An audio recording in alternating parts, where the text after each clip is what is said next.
이어서 진주에서 전해드립니다. 지난 여름 사천의 한 미신고 펜션 2층 난간에서 투숙객이 떨어져 숨진 사고와 관련해 경찰이 어촌계 관계자 등을 검찰에 송치했습니다. 그런데 KBS 취재 결과 사고가 난 건물 바로 옆 사천시 소유 건물에서도 수년 동안 불법 숙박업이 이뤄졌는데도 이에 대한 사천시의 점검은 없었던 것으로 확인됐습니다. 박기원 기자입니다. 지난 6월 사천의 한 섬마을 펜션 투숙객 2명이 난간과 함께 추락해 1명이 숨진 사고. 경찰은 펜션 관리자와 건물 소유자인 어촌계 관계자를 업무상 과실치사상과 공중위생관리법 위반 혐의로 검찰에 송치했습니다. 끝없이 위협을 한 거지.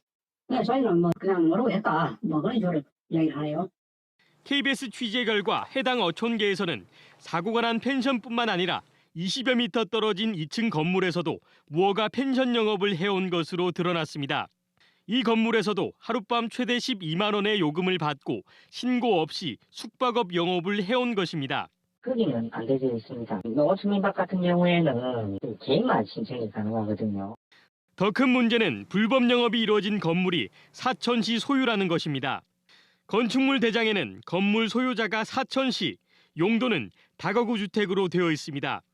행정재산을 사용하려면 임대차나 위수탁 계약이 필수지만 정식 계약은 8년 가까이 한 차례도 이뤄지지 않았습니다.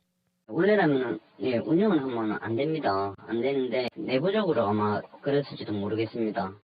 불법 숙박시설에 대한 점검도 허술했습니다. 펜션이라는 상호를 붙이고 영업이 이루어졌지만 사천시는 이를 확인하지 못했습니다.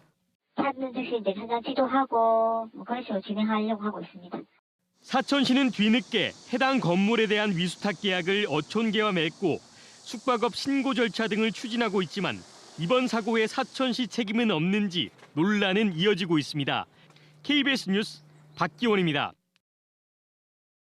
진주시가 상평산업단지 안 땅꺼짐 현상이 발생한 구간에 노후 폐수관로 정비 사업을 앞당겨 추진합니다. 진주시는 애초 10월 축제 뒤 착공 예정이었지만 지난 4일 착공함에 따라 오는 12월 초까지 공사를 마무리할 계획이라고 밝혔습니다. 또 추가로 땅꺼짐 발생이 우려되는 남강로 일부 구간도 내년 3월 완공을 목표로 공사를 추진합니다. 하동군이 내일부터 다음 달 19일까지 매주 수요일 충의공 정기룡 장군 시민학교를 운영합니다. 충의공 정기룡 장군은 조선시대 임진왜란과 정유재란 당시 전투에서 큰 공을 세운 장수입니다. 하동군은 시민학교를 마친 수강자에게 하동학 학사학위를 수여할 예정입니다. 지금까지 진주에서 전해드렸습니다.